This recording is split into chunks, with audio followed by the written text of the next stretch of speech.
Assalamu alaikum बाबा। Welcome to another lecture of this series. Lecture number 3 पर हम continue करने वाले हैं। टॉपिक जो हमारा है आज का, या जो आज का हमारा लेक्चर है वो एक्सेलरेशन है। लेकिन एक्सेलरेशन पर जाने से पहले मैं इन दो एमसीक्यूज पर डिस्कस करना चाहूंगा आपको कि इन एमसीक्यूज को कैसे सॉल्व किया जाएगा। तो चलें, लेट्स कंटिन्यू अवर डिस्कशन मेरे बच्चे। क्या कहता है, अब सुनते जाइएगा। एमसीक्यूज नंबर 1 में कहता है कि a person moves north with speed v। एक बंदा जो है वो नॉर्थ की तरफ जा रहा है, और नॉर्थ ऊपर की तरफ होता है मेरे बच्चे। तो ये नॉर्थ की तरफ गया, ऊपर की तरफ, ठीक है। तो उसके बाद इसकी जो स्पीड थी वो थी v। कहता है कि एंड देन टर्न्स ईस्ट। फिर वो बंदा ईस्ट की तरफ गया, तो ईस्ट इस साइड होता है। और इस मर्तबा जो उसकी स्पीड थी, अगेन वो क्या थी, वो स्पीड थी v। अब हमें क्या कैलकुलेट करना है, इसकी एवरेज स्पीड। क्या कैलकुलेट करना है, एवरेज स्पीड। अच्छा, स्पीड क्या है मेरे बच्चे, स्केलर क्वांटिटी है। तो स्केलर क्वांटिटी में जैसे नंबर को ऐड किया जाता है, हम ऐसे ही ऐड करेंगे। तो दो स्पीड से, एक स्पीड है v1, दूसरी स्पीड है v2, डिवाइड बाय 2 करेंगे क्योंकि दो स्पीड गिवन है। अगर 3 गिवन होंगे तो डिवाइड बाय 3। अब जो पहली स्पीड थी वो क्या थी मेरे बच्चे, v। दूसरी स्पीड थी v divided bye 2। v plus v क्या जवाब आएगा, 2v। डिवाइडेड बाय 2 करेंगे तो 2 2 get cancel, what the answer comes, v would be the answer, यानी कि A is the correct answer there. मेरे बच्चे नेक्स्ट एमसीक्यूज पर आए। नेक्स्ट एमसीक्यू कहता है कि a man walk for some time with velocity v due to east. एक बंदा जो है वो ईस्ट की तरफ जा रहा है, ठीक है। उसकी कोई ना कोई वेलोसिटी है जो है v। आगे कह रहा है कि फॉर द सेम टाइम, उसी वक्त के लिए, ठीक है मेरे बच्चे, with velocity v due north. अब वो नॉर्थ की तरफ जा रहा है, कौन सी वेलोसिटी के लिए, with velocity v। Calculate its average velocity, इसकी एवरेज वेलोसिटी कैलकुलेट करनी है मेरे बच्चे। जो एवरेज वेलोसिटी होगी वो क्या होगी, total displacement upon total time. अब समझते जाइएगा, डिस्प्लेसमेंट कैसे काउंट करेंगे। जब कोई राइट एंगल ट्रायंगल होता है तो हम यहां से एक लाइन बनाते हैं, तो यहां पर मैं इसकी टोटल वेलोसिटी काउंट कर सकता हूं। अब टोटल वेलोसिटी कैसे निकालेंगे, ये v है, ये v है, और हमें हाइपोटेन्यूज चाहिए, मतलब ये लाइन। तो हाइपोटेन्यूज किसके बराबर होता है मेरे बच्चे, under root of base square plus perpendicular square. Hypotenuse is equal to under root base, base की जगह पर v है, तो v को क्या करेंगे मेरे बच्चे, स्क्वायर, प्लस परपेंडिकुलर उसकी जगह पर v है तो उसको भी स्क्वायर करेंगे। Hypotenuse square, hypotenuse is equal to v square plus v square, क्या हो जाएगा, 2v स्क्वायर। इसका रूट अंडर रूट में खत्म हो गया, तो हाइपोटेन्यूज वाली साइड में अंडर इंटीग्रल 2 रहा सेम, मतलब इसके ऊपर अंडर रूट रहेगा, लेकिन v का गेट कैंसिल हुआ। तो हमें ये जो ये वाली लाइन मिली, ये क्या मिली मेरे बच्चे, अंडर इंटीग्रल 2v दिया, ठीक है। अब मालूम कैसे करनी है, देखें। एवरेज वेलोसिटी के लिए हमने ये जो है ना वो टोटल डिस्प्लेसमेंट के बेसिस पर वेलोसिटी निकाल ली, और वो कौन सी थी मेरे बच्चे, अंडर इंटीग्रल 2v। अब टोटल नंबर ऑफ वेलोसिटीज कितनी है, अगेन 2 है, तो इसको हम किसके साथ डिवाइड कर देंगे, 2 के साथ डिवाइड कर देंगे। अब समझिएगा बात कैसे मैं क्लियर करूंगा मेरे बच्चे। अंडर इंटीग्रल 2 डिवाइड बाय 2 का आंसर आता है 1 अपॉन अंडर इंटीग्रल 2। तो अंडर इंटीग्रल 2 डिवाइड बाय 2 का आंसर आएगा 1 ओवर रेडिकल 2, तो इसको 1 ओवर रेडिकल 2 कर देते हैं। इसको v के साथ मल्टीप्लाई कर दें, v को 1 के साथ मल्टीप्लाई कर दें, तो v divided by radical 2 there. So correct answer will be d। तो d इसका करेक्ट आंसर है। इस केस में एवरेज स्पीड पूछी गई थी, तब मैंने सिंपल जो स्केलर के बेसिक्स होते हैं वो सॉल्व किए। इस क्वेश्चन में हमने एवरेज वेलोसिटी फाइंड करनी थी, वो डिस्प्लेसमेंट से मिलेगी, एक ट्रायंगल बनेगा। डिस्प्लेसमेंट हम इस लाइन से कैलकुलेट करते हैं, तो यहां से मैंने वेलोसिटी निकाली यूजिंग पाइथागोरस थ्योरम, तो यहां से मैंने उनकी एवरेज वेलोसिटी को कैलकुलेट किया। होप सो कि आपको ये दो एमसीक्यू समझ में आ गए होंगे। नोट करें, तो हम एक्सेलरेशन के टॉपिक पर आते हैं।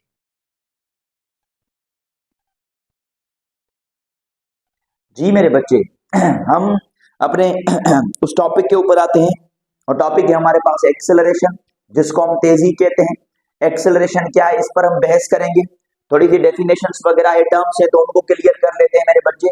एक्सेलरेशन के लिए कहा गया कि एक्सेलरेशन क्या होता है, एक्सेलरेशन होता है rate of change of velocity, rate of change of velocity.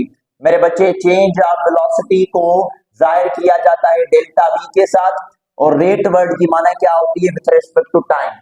तो एक्सेलरेशन को हमने ए से जाहिर किया, और ये किसके बराबर होगी, ये बराबर होगी delta V over T. Delta we क्या होता है, वेलोसिटी का चेंज, जिसको हम किसके बराबर करते हैं मेरे बच्चे, V F minus V I over T. जो वी एफ है वो बॉडी की कौन सी वेलोसिटी कहलवाती है, फाइनल जो वी आई है वो कौन सी कहलवाती है, initial velocity. If any object starts from rest, अगर कोई भी ऑब्जेक्ट रेस्ट से स्टार्ट हो, if any object starts from rest, अगर कोई भी ऑब्जेक्ट रेस्ट से स्टार्ट हो तो याद रखिएगा वी आई की वैल्यू क्या होगी, बिकम जीरो देयर। तो एक्सेलरेशन का फार्मूला हमने क्या बनाया बेटा मेरे बच्चे, डेल्टा वी ओवर टी, या डेल्टा वी को लिख सकते हैं V F minus V I divided by T there. What would be the unit of acceleration, अगर ऐसा यूनिट की तरफ जाए तो एक्सेलरेशन का यूनिट बनेगा, वेलोसिटी का होता है मेरे बच्चे metre per second, divide by time है तो सेकंड से के साथ डिवाइड कर देंगे, सेकंड सेकंड के साथ मल्टीप्लाई करेंगे तो क्या बन जाएगा, मीटर पर सेकंड स्क्वायर, या इसको मीटर सेकंड इनवर्स स्क्वायर कहते हैं। तो dimension of unit of acceleration is metre per second square. इनके बेसिस पर हम इनका डायमेंशन बनाएंगे, और अगर डायमेंशन लिखे तो मीटर का डायमेंशन क्या होता है एल, सेकंड का होता है टी, और हमने उसको पावर -2 कह दिया। तो ये तो एक्सेलरेशन की सिंपल कैलकुलेशन है जो आपके सामने लिखी पड़ी है। तो फार्मूला मैंने क्या बताया मेरे बच्चे की, एक्सेलरेशन है which is delta we divided by T, यानी कि जब भी बॉडी की वेलोसिटी चेंज होगी तो एक्सेलरेशन पैदा होगी, अगर बॉडी की वेलोसिटी चेंज ना हो तो एक्सेलरेशन पैदा नहीं हो सकती।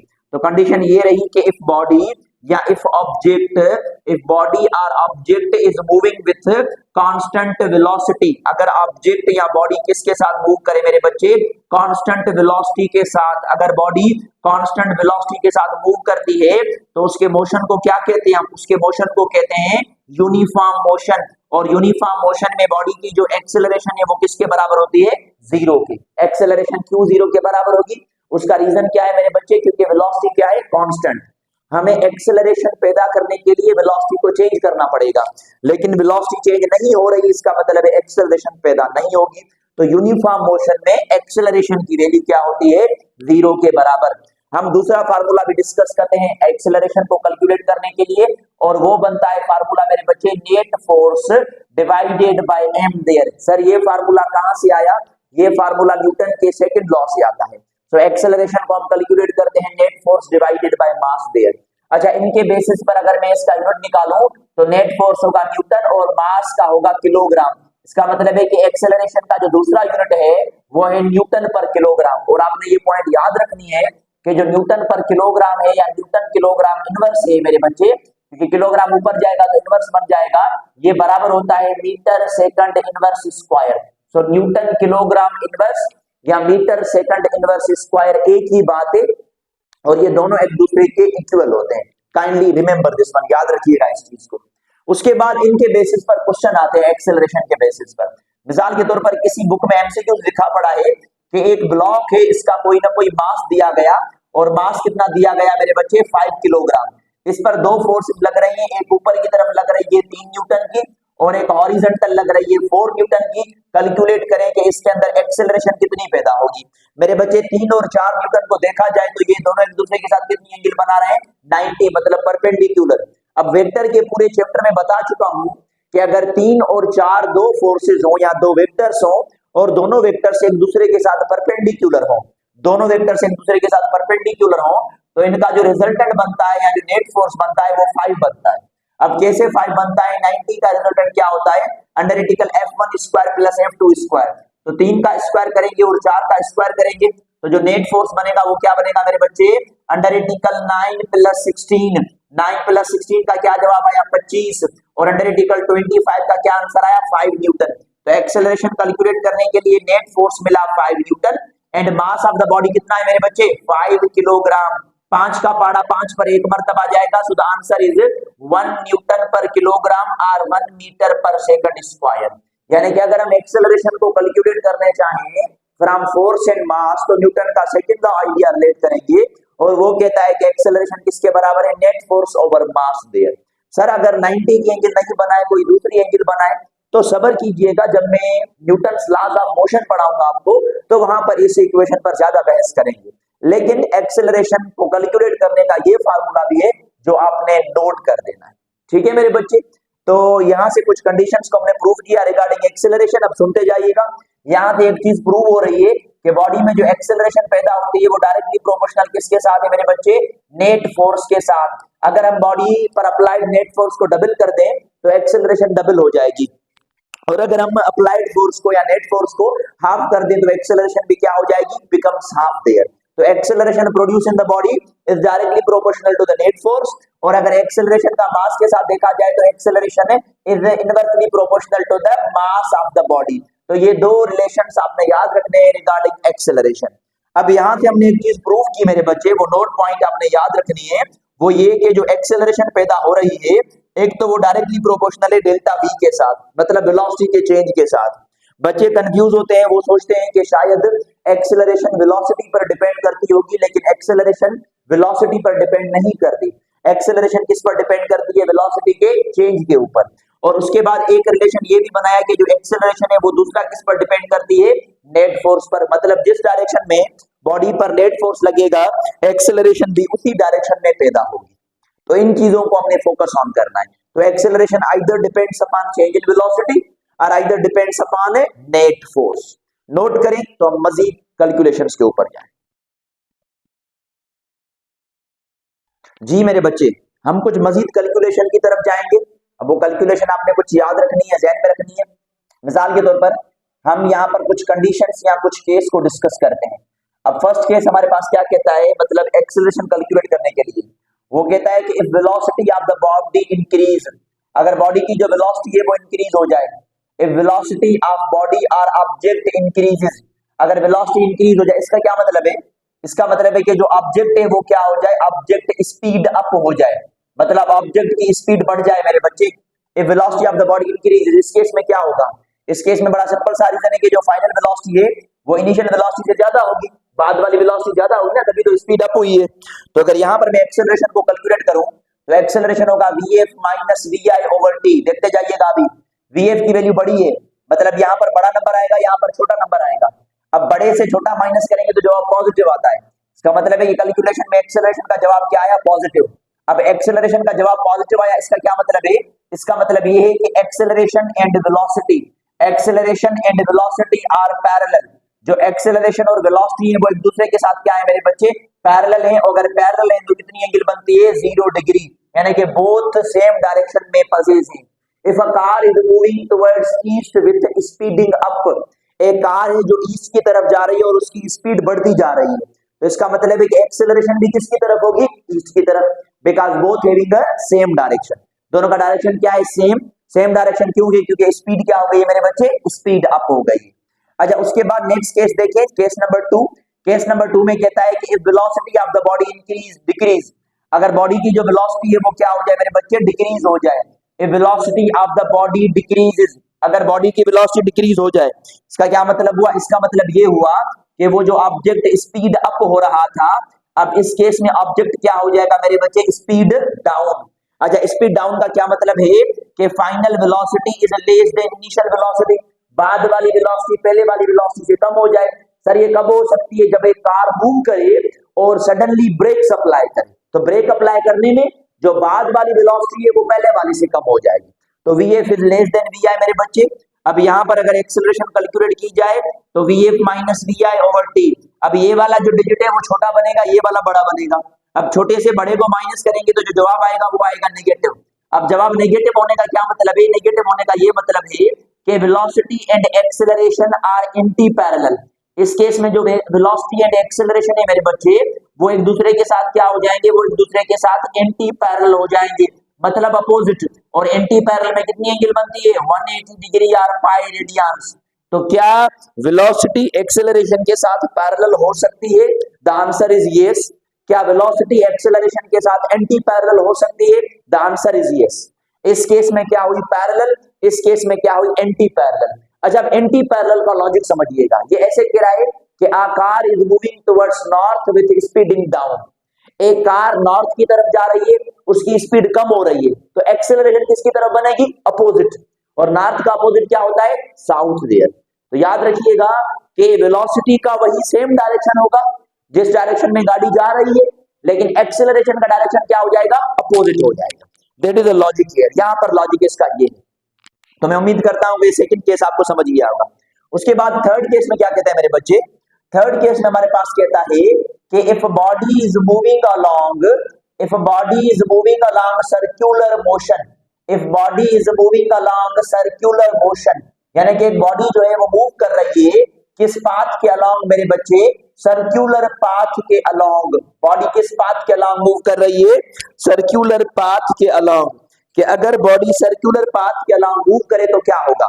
तो चलिए अब सर्क्यूलर पाथ में देख ले, बॉडी सर्क्यूलर पाथ में मूव कर रही है, यहाँ पर मैं डिफरेंट लोकेशंस बता सकता हूँ, बॉडी यहाँ पर है, उसके बाद बॉडी की लोकेशन यहाँ पर है, बॉडी की लोकेशन यहाँ पर है, बॉडी की लोकेशन यहाँ पर है। अगर बॉडी यहाँ पर है तो इसके पास एक वेलोसिटी होगी, जिस वेलोसिटी को कहते हैं टेंजेंशियल, और उसका जो डायरेक्शन होता है वो पाथ के टेंजेंट होता है, और इस बेसिस पर यहाँ पर भी velocity tangent to the path होगी, velocity tangent to the path होगी, velocity tangent to the path होगी। अब यहाँ पर हमें कह रहा है कि ये जो मोशन है, ये मोशन कौन सा है मेरे बच्चे, ये मोशन है यूनिफॉर्म सर्क्यूलर मोशन। और यूनिफॉर्म सर्क्यूलर मोशन क्या होता है, एक ऐसा मोशन जिसमें बॉडी की जो स्पीड हो वो स्पीड क्या हो, कांस्टेंट हो, वेलोसिटी कांस्टेंट ना हो, स्पीड कांस्टेंट हो। अब बात ये है कि अगर स्पीड कांस्टेंट है तो वेलोसिटी कांस्टेंट क्यों नहीं मेरे बच्चे, क्योंकि अगर आप इस डायग्राम को देखें तो वेलोसिटी का डायरेक्शन चेंज हो रहा है।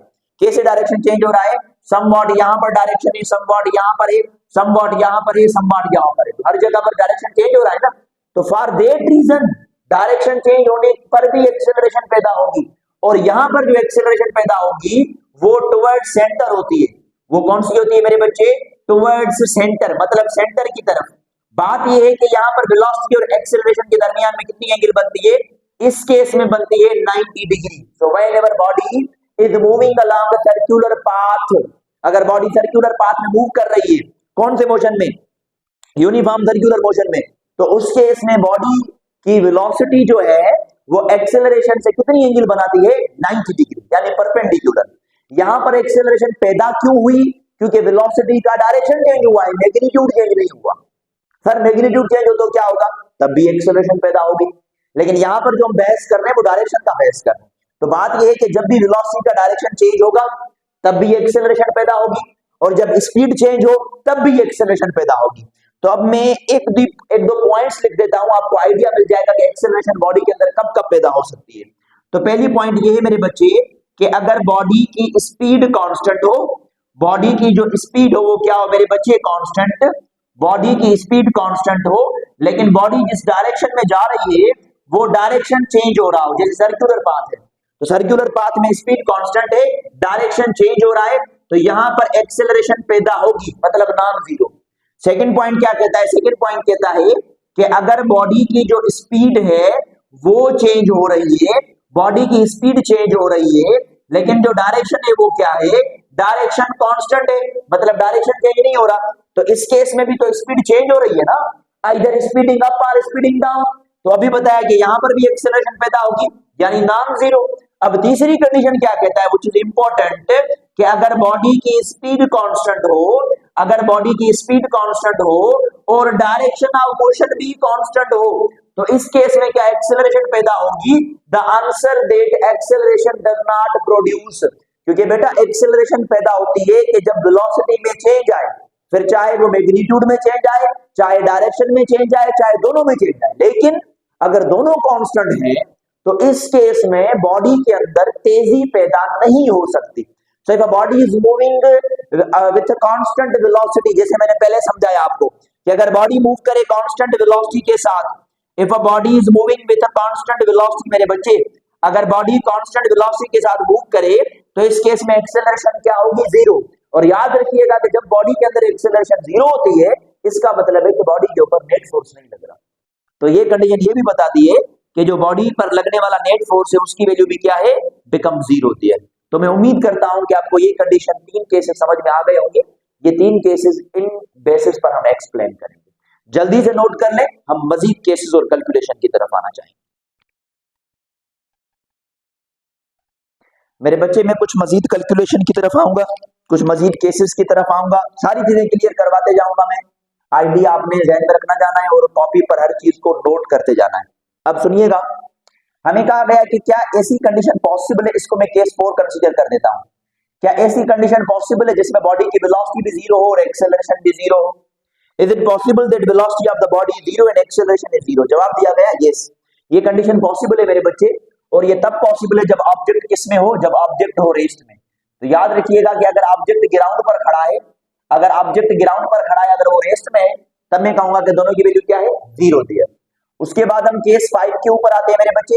केस 5 में कहा गया कि बॉडी की वेलोसिटी नॉन जीरो है और एक्सेलरेशन जीरो है। क्या ये पॉसिबल है कि बॉडी की वेलोसिटी नॉन जीरो हो लेकिन एक्सेलरेशन जीरो हो? तो इसका आंसर भी सही है कि हाँ सर ये भी चीज पॉसिबल है, और ये तब पॉसिबल है when body is moving with constant velocity. जब बॉडी मूव करे बेटे मेरे बच्चे किसके साथ? Moving with constant velocity. तो याद रखिएगा कि जब वेलोसिटी कांस्टेंट हो इसका मतलब है कि वेलोसिटी होगी ना, वेलोसिटी कांस्टेंट का क्या मतलब है कि वेलोसिटी पॉजिटिव है, वेलोसिटी मौजूद है, मूव कर रही है, यूनिफॉर्म मोशन है। तो जब वेलोसिटी कांस्टेंट होगी तो उस केस में एक्सेलरेशन क्या होती है? जीरो। कहने का मतलब ये कि ये भी कंडीशन सही है। उसके बाद जो तीसरी जो छठी कंडीशन है, वो छठी कंडीशन ये बता रहा है कि क्या ये पॉसिबल है कि वेलोसिटी जीरो हो जाए और acceleration non zero? Is it possible? तो अगेन आंसर इज यस। इसका जवाब भी सही है। सर ऐसा कब पॉसिबल है? ऐसा तब पॉसिबल है जब हम किसी भी ऑब्जेक्ट को मेरे बच्चे ग्राउंड से ऊपर की तरफ फेंकते हैं, तो जब ऑब्जेक्ट मैक्सिमम हाइट पर पहुंचता है, जब ऑब्जेक्ट मैक्सिमम हाइट पर पहुंचता है तो कुछ वक्त के लिए रुकता है, तभी हम कहते हैं कि वेलोसिटी क्या होती है? जीरो। लेकिन इस केस में जो एक्सेलरेशन है वो जी के बराबर होती है। जी का मतलब क्या है? जी का मतलब है नॉन जीरो। इन केस में मतलब एक्सेलरेशन पैदा होगी लेकिन वेलोसिटी पैदा नहीं होगी। तो ये चीज भी पॉसिबल है। हम वाइब्रेटरी मोशन के अंदर दो पोजीशंस पढ़ते हैं सिंपल पेंडुलम में। एक एक्सट्रीम पोजीशन होती है, दूसरी मीन पोजीशन होती है। अगर बॉल मीन पर हो तो क्या होगा? अगर बॉल को एक्सट्रीम पर लेके जाएंगे तो क्या होगा? समझते जाइएगा। अगर बॉल को मीन पर लेंगे तो एक्सेलरेशन की वैल्यू जीरो हो जाएगी, लेकिन वेलोसिटी होती है मैक्सिमम मतलब नॉन जीरो। अगर एक्सट्रीम पर लेके जाएंगे तो वेलोसिटी होगी जीरो, जबकि एक्सेलरेशन नॉन जीरो। कहने का मतलब ये कि ये स्टेटमेंट्स पॉसिबल है। सर दोनों जीरो हो सकते हैं तो पॉसिबल है, ये चीज भी पॉसिबल है, ये चीज भी पॉसिबल है। सर दोनों नॉन जीरो हो, क्या ये पॉसिबल है? तो ये भी पॉसिबल है। कब पॉसिबल है? जब ऑब्जेक्ट एक्सेलरेटिंग मोशन में हो और वेलोसिटी चेंज होती जाए, तो मतलब दोनों नॉन जीरो। तो ये कुछ कंडीशंस है थ्योरेटिकली जो पॉसिबल हैं। इनके बेसिस पर एमसीक्यूज ऐसे आते हैं कि which of the following is possible और नॉट। तो पॉसिबल वाली लाइंस मैंने बता दी है, अगर इनसे हटकर कोई पॉइंट आती है तो वो नॉट पॉसिबल वाली स्टेट में आएंगे। मेरे बच्चे अभी मैंने आपको एक चीज बताई कि whenever velocity of the body decreases, whenever velocity of the body decreases, जब वेलोसिटी ऑफ बॉडी डिक्रीज होती है, whenever velocity of body decreases, तो अभी मैंने बताया कि एक्सेलरेशन का जवाब क्या आएगा? Negative. This negative acceleration is called, इस नेगेटिव एक्सेलरेशन को क्या कहते हैं? इस नेगेटिव एक्सेलरेशन को कहते हैं रिटार्डेशन, या दूसरा इसका नाम क्या है मेरे बच्चे? दूसरा नाम है इसका डिसेलरेशन। तो इसको रिटार्डेशन भी कहते हैं, डिसेलरेशन भी कहते हैं। सर नेगेटिव का क्या मतलब है? कि acceleration is opposite to the direction of motion. इस नेगेटिव का मतलब ये होता है कि एक्सेलरेशन इस केस में is opposite to the direction of motion. जो एक्सेलरेशन है वो डायरेक्शन ऑफ मोशन के साथ क्या हो जाएगा मेरे बच्चे? अपोजिट हो जाएगा। अगर बॉडी नॉर्थ की तरफ जा रही है विद डिक्रीजिंग वेलोसिटी तो एक्सेलरेशन साउथ की तरफ, अगर बॉडी टुवर्ड्स ईस्ट जा रही है विद डिक्रीजिंग वेलोसिटी तो एक्सेलरेशन का डायरेक्शन टुवर्ड्स वेस्ट। अगर बॉडी जा रही है towards positive X axis with decreasing velocity तो एक्सेलरेशन नेगेटिव एक्स एक्सिस की तरफ बनेगा। नम्स में एक दो साल पहले शायद एमसीक्यूज आया था, और वो एमसीक्यूज नम्स में ये था कि ये चार एक्सिस है मेरे बच्चे, ये पॉजिटिव एक्स एक्सिस है, negative X axis, positive Y axis, negative Y axis. कहा गया कि एक व्हीकल है और वो व्हीकल मूव कर रही है पॉजिटिव एक्स एक्सिस की तरफ, लेकिन उस व्हीकल की जो वेलोसिटी है वो क्या हो रही है मेरे बच्चे? डिक्रीज हो रही है विद डिक्रीजिंग वेलोसिटी। तो एमसीक्यूज में पूछा गया what is the direction of acceleration, मतलब एक्सेलरेशन किसकी तरफ पैदा होगी? Option A positive X axis, option A positive X axis, option B negative X axis, option C positive Y axis, option D negative Y axis. पहले आपने खुद solve करना है, फिर मैं समझा रहा हूं। कह रहा हूं कि एक गाड़ी पॉजिटिव एक्स एक्सिस की तरफ जा रही है विद डिक्रीजिंग वेलोसिटी। अभी मैंने बताया कि अगर वेलोसिटी डिक्रीज होती है तो acceleration is opposite to the direction of motion. गाड़ी किसकी तरफ जा रही है? पॉजिटिव एक्स एक्सिस की तरफ, तो इसका मतलब है एक्सेलरेशन किसकी तरफ बनेगी? नेगेटिव एक्स एक्सिस की तरफ। बात समझ में आ रही है? तो अगर ऐसे कोई क्वेश्चन आ जाए तो इनको इन बेसिस पर सॉल्व करना है। तो नेगेटिव का मतलब बेटा डायरेक्शन के बेसिस पर होता है, और एक्सेलरेशन बताती है कि इस केस में मैं डायरेक्शन ऑफ मोशन के अपोजिट हूं, मतलब एंटी पैरेलल कंडीशंस। चले इसको नोट कर ले, हम मजीद कैलकुलेशन की तरफ आएंगे अभी। जी मेरे बच्चे, एक्सेलरेशन पर मैं दो एमसीक्यूज की तरफ आऊंगा। दो एमसीक्यू सामने लिखे पड़े हैं। पहला एमसीक्यू है, a car is moving with velocity of 10 meter per second. एक कार मूव कर रही है with velocity of 10 meter per second, तो इनिशियल वेलोसिटी कार की मिल गई 10 meter per second. Brakes are applied, brake apply किए, that reduces its velocity to 5 metre per second, जबकि उसकी जो फाइनल वेलोसिटी है वो कितनी हो गई है मेरे बच्चे, 5 मीटर पर सेकेंड। अब जब वेलोसिटी रिड्यूस होती है तो क्या होता है, you are familiar. After 2 seconds, मतलब जो गिवन टाइम है वो कितना है, 2 सेकेंड्स का। Calculate retardation produced will be, आपने रिटार्डेशन बतानी है इसकी, मतलब रिटार्डेशन का मैग्नीट्यूड बताना है कि मैग्नीट्यूड कितना है। तो मेरे बच्चे अगर मैं रिटार्डेशन कैलकुलेट करूं तो सेम फार्मूला से Vf minus Vi over T, समझते जाइएगा। A is equal to final velocity कितनी है 5 माइनस इनिशियल वेलोसिटी है 10 ओवर टाइम कितना है 2, 5 माइनस 10 यानी कि माइनस 5 ओवर 2, 2 का पारा 5 पर जाएगा 2.5 टाइम्स, तो यहां पर मैं माइनस दे दूंगा। तो बच्चे ज्यादातर टिक किसको लगाएंगे, बी को, लेकिन बी करेक्ट आंसर नहीं है मेरे बच्चे। क्यों, क्योंकि मैंने यहाँ पर रिटार्डेशन पूछा है, मतलब उसके मैग्नीट्यूड की बात कर रहा हूं। So correct answer will be A इसका करेक्ट आंसर है। क्यों, क्योंकि मैंने आपको बताया कि जो नेगेटिव आती है ना रिटार्डेशन या डिसेलरेशन में, वो डायरेक्शन ऑफ मोशन को इंडिकेट करती है, तो मुझे पता है कि डायरेक्शन ऑफ मोशन क्या हो जाएगा, अपोजिट।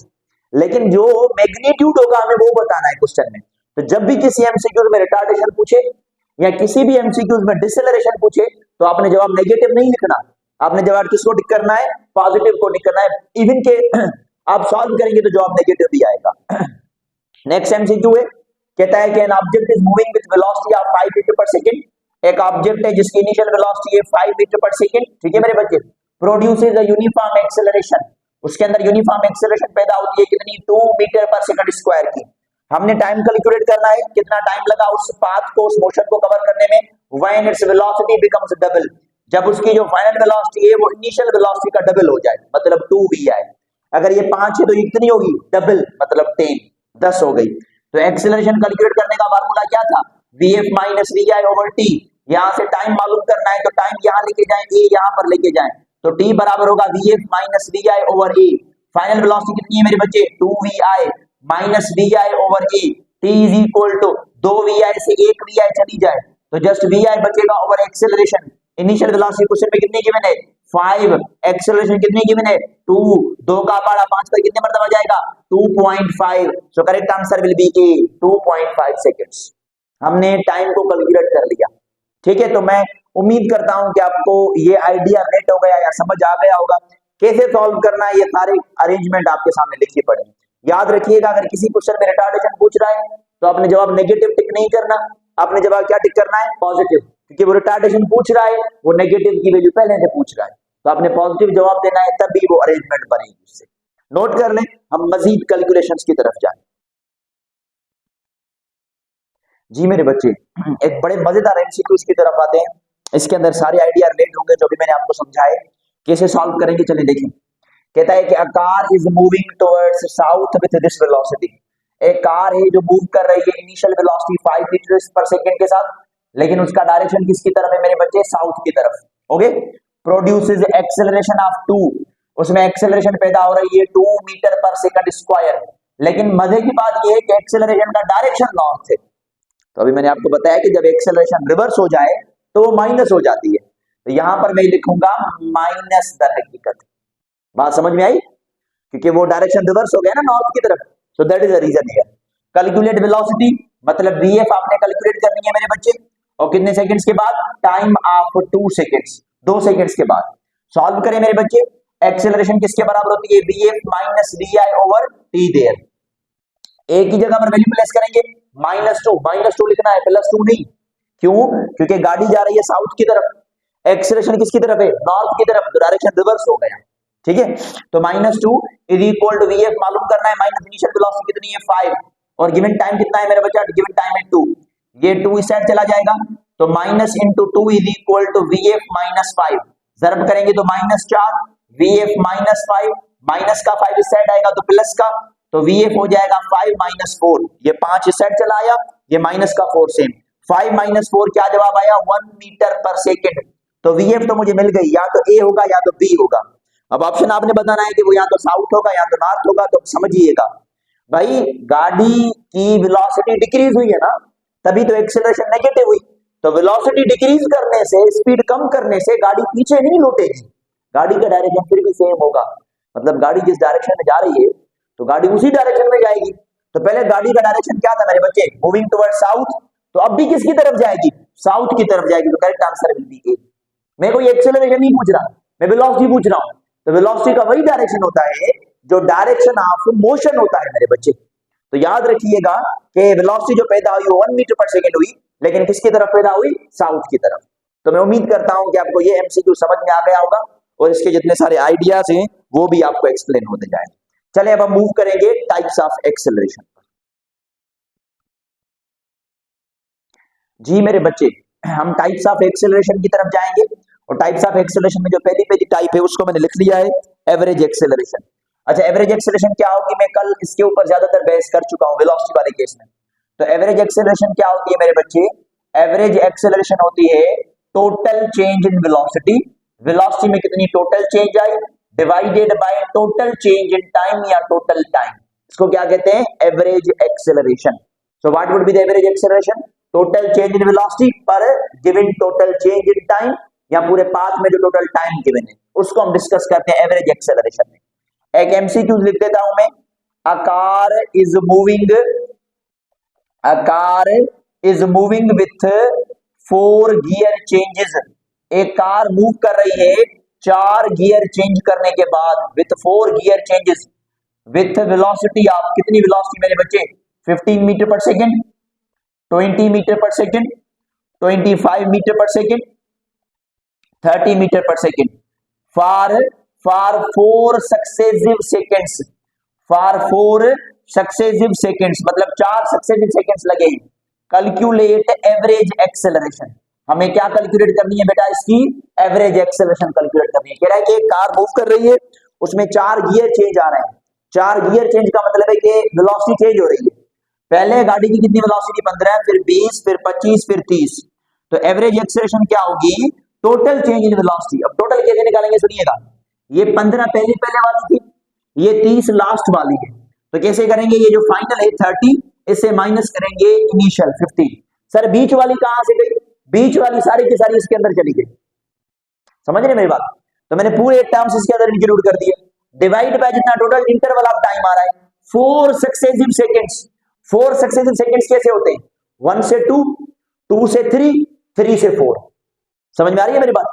1 से 2 1 सेकेंड, 2 से 3 1 सेकेंड, 3 से 4 1 सेकेंड, टोटल कितने सेकेंड्स हुए, 3 सेकेंड्स। या मैं ऐसे भी कर सकता हूं कि अगर ये 4 सक्सेसिव सेकेंड्स है तो ये 4 स्टार्टिंग कहां से हुए थे मेरे बच्चे, 1 से, तो 4 माइनस 1, 30 में से 15 को माइनस करेंगे तो 15, 4 माइनस 1 करेंगे तो 3, 3 का पारा 15 पर 5 टाइम जाएगा, तो correct answer will be 5 metre per second square. So उस गाड़ी के अंदर जो एवरेज एक्सेलरेशन पैदा हुई है वो 5 मीटर पर सेकंड स्क्वायर पैदा हुई है। उसके बाद एक दूसरी एक्सेलरेशन पर आते हैं मेरे बच्चे, वो एक्सेलरेशन क्या कहलाती है, वो एक्सेलरेशन कहलाती है इंस्टेंटेनियस एक्सेलरेशन। सर क्या है, हम इंस्टेंटेनियस पढ़ चुके हैं, एक ऐसी एक्सेलरेशन जो किसी लम्हे में हो। तो इंस्टेंटेनियस एक्सेलरेशन में हम टाइम को क्या कर देते हैं मेरे बच्चे, लिमिट कर देते हैं और वेलोसिटी को चेंज किया with respect to time there, तो इस एक्सेलरेशन को कहते हैं इंस्टेंटेनियस एक्सेलरेशन।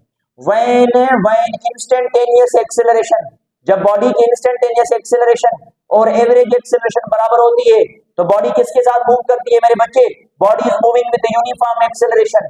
और यूनिफॉर्म एक्सेलरेशन को ऐसे भी कह सकता हूं, whenever body covers equal change in velocity, whenever body covers equal change in velocity, अगर वेलोसिटी में इक्वल चेंज आए in equal interval of time, उसमें जो टाइम लगे मेरे बच्चे वो भी क्या लगता जाए, इक्वल लगता जाए, तो उस एक्सेलरेशन को क्या कहते हैं, यूनिफॉर्म एक्सेलरेशन। वेलोसिटी में बराबर का चेंज आता जाए और बराबर का टाइम लगता जाए तो उसको यूनिफॉर्म एक्सेलरेशन कहते हैं। तो यूनिफॉर्म एक्सेलरेशन तब होती है जब इंस्टेंटेनियस एवरेज के बराबर हो। सर यूनिफॉर्म एक्सेलरेशन की मिसाल देके बताएं, जब किसी भी ऑब्जेक्ट को फ्री फॉल गिराया जाता है, जब किसी भी ऑब्जेक्ट को फ्री फॉल गिराया जाता है तो उसके अंदर एक कांस्टेंट एक्सेलरेशन पैदा होती है जिसको हम क्या कहते हैं, जी, जिसकी वैल्यू कितनी होती है 9.8 metre per second square. Calculation को इजी करने के लिए हम इसकी वैल्यू 10 भी कंसीडर कर सकते हैं। तो whenever any object falls freely it's acceleration is constant, velocity constant नहीं, एक्सेलरेशन कांस्टेंट।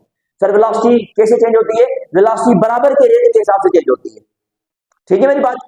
तो ये इसकी एवरेज एक्सेलरेशन कहलाती है जो कितनी होती है मेरे बच्चे, 9.8 मीटर पर सेकंड स्क्वायर।